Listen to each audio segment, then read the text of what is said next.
राजधानी लखनऊ के eco garden में 69,000 शिक्षक भर्ती के आरक्षित वर्ग के अभ्यर्थियों का धरने प्रदर्शन को करीब 4 महीने होने वाले हैं। पिछड़ा वर्ग आयोग की रिपोर्ट के बाद भी अभ्यर्थियों के साथ योगी सरकार में न्याय नहीं हो पा रहा है, जिसके चलते अभ्यर्थियों का धरना प्रदर्शन लगातार योगी सरकार के खिलाफ जारी है। मुख्यमंत्री योगी आदित्यनाथ ने ट्वीट करके अभ्यर्थियों को आश्वासन दिया था कि आपको हक मिलेगा, फिर भी इन लोगों के मामले में अभी तक कोई कार्रवाई नहीं हुई है, बल्कि अभ्यर्थियों के मुताबिक योगी सरकार के अफसर पिछड़ा वर्ग आयोग में रिपोर्ट को रद्द करने की मांग कर रहे हैं। एक ओर मुख्यमंत्री आरक्षित वर्ग को हक दिलाने की बात कहते हैं, तो दूसरी ओर अभ्यर्थियों को आश्वासन का लॉलीपॉप देकर दिल्ली में पीछे से खेल किया जा रहा है, जिससे अभ्यर्थियों में काफ़ी नाराज़गी है और बड़े आंदोलन की तैयारी कर रहे हैं। और जो आज प्रदेश में जो हो रहा है, जो दिख रहा है, ये राम राज्य की स्थापना जो करने वाली जो सरकार है, राम राज्य को लेकर के कि हम राम राज्य बनाएं, राम राज्य करेंगे, हर तरफ खुशी का माहौल होगा, विकास करेंगे, लेकिन ये चौतरफा देख रहे हैं, कहीं भी कोई खुशहाल नहीं है। चाहे महंगाई हो, चाहे इनकी जो अराजकता हो, जो हिंसक प्रवृत्तियां हैं, मतलब इनके मंत्रियों में, विधायकों में जो हिंसक प्रवृत्तियां आ गई हैं, वो किसी को कुछ समझने का कोशिश नहीं कर रहे हैं। हमको केवल वोटर समझ रहे हैं। पिछड़े दलित हैं, कहाँ जाएंगे? इनको केवल वोट बैंक का इस्तेमाल किया जा रहा है। हम लोग चुनावी हिंदू हो जाते हैं, इसके बाद हम जातियों में बांट दिए जाते हैं। आज हमारे साथ जो इतना बड़ा घोटाला किया गया, 107 दिन से हम लोग यहाँ बैठे हुए हैं, हमारी कोई सुध लेने आया नहीं अभी तक। हमको बार बार समय दिया जाता है कि हम ऐसे करेंगे, 4 दिन बाद 8-10 दिन का समय दीजिए, 15 दिन का समय दीजिए। ऐसे करते करते आज हमको 107 दिन हो गया, लेकिन अभी तक विभाग से कोई जवाब नहीं आया हमारे तरफ, हमारे फेवर में। इसलिए हम लोग सोच रहे हैं कि इसके लिए हमको भी अगर सड़कों पर उतर कर हमको अपनी जान देनी ही पड़ेगी, जान देकर के अपना सम्मान वापस किया जा सकता है, तो हम लोग भी जान देने को तैयार हैं। किसानों की तरह हम लोग भी सड़कों पर उतरने का काम करेंगे। ये किसानों की हत्यारी सरकार है, पिछड़े दलितों की हत्यारी सरकार है। जब ये किसानों का नहीं हो सकता, पिछड़े दलितों का नहीं हो सकता, 107 दिन से हम लोग लगातार बैठे हैं।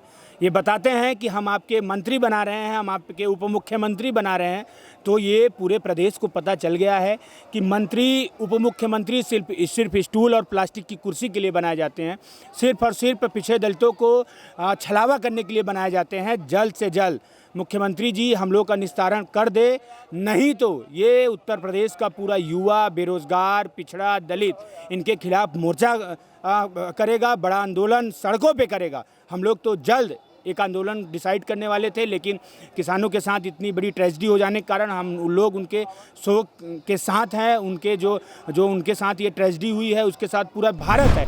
देखिए, कल जो लखीमपुर खीरी में घटित हुआ है, ये किसी भी लोकतांत्रिक देश के लिए बहुत शर्मनाक बात है और शर्म आती है ऐसे सिस्टम पर, ऐसी व्यवस्था पर, ऐसे सरकार पर और सरकार में बैठे हुए ऐसे लोगों पर कि जो हमारे अन्नदाता हैं, जो हमारे बाप दादा हैं, उनके ऊपर ऐसा जघन्य कृत्य किया जा रहा है कि एक मंत्री का बेटा गाड़ी चढ़ा के हमारे बाप दादा को कुचल रहा है और हम लोग यहाँ मजबूर होकर बैठे हैं। हम अपनी नौकरी की मांग को लेकर घरों से निकले थे, जिसके 107 दिन पूरे हो गए, लेकिन इस निकम्मी सरकार में बैठे हुए अधिकारी कोई हमारी सुध लेने को तैयार नहीं है। खुलेआम आरक्षण पर डकैती डाली गई है, लेकिन कोई मानने को तैयार नहीं है। राष्ट्रीय पिछड़ा वर्ग आयोग बनाया गया, उसकी रिपोर्ट चिल्ला के कह रही है कि पिछड़े दलितों का हक अधिकार लूटा गया है, लेकिन आज कोई इस बात को सुनने को तैयार नहीं है। क्यों नहीं सुनने को तैयार है? क्योंकि जो पिछलग्गू नेता हैं, जो पिछड़ों के नेता हैं, जो बैठाए गए हैं कठपुतली बना के सरकारों में, उनका ज़मीर मर गया है, वो बिकाऊ हो गए। उन्होंने अपना ज़मीर बेच के कुर्सी खरीदी है अपने लिए, इसलिए हमारी कोई सुनवाई नहीं हो रही है।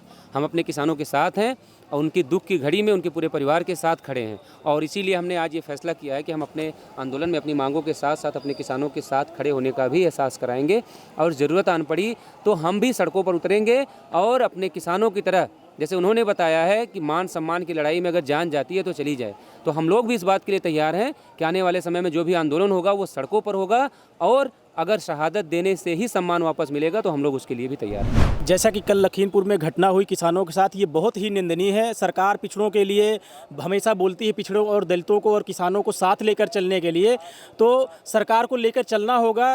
ये जिस तरह से कल घटना हुई, अब सरकार को कुछ ना कुछ पीड़ितों, जो अभ्यर्थी पीड़ित हैं आरक्षित वर्ग के और किसानों के विषय में कुछ ना कुछ सोचना होगा, अन्यथा इनको दोबारा फिर से मठ में जाना होगा। अगर ऐसी स्थिति बनी रही तो ये बदलने वाला, ये हमेशा क्रेज रहा है। जो निरंकुशता दिखाया है वो वापस मठ में गया है या उसकी वापसी ज़रूर हुई है। तो हम लोग नहीं चाहते, आप कुछ अच्छा करिए।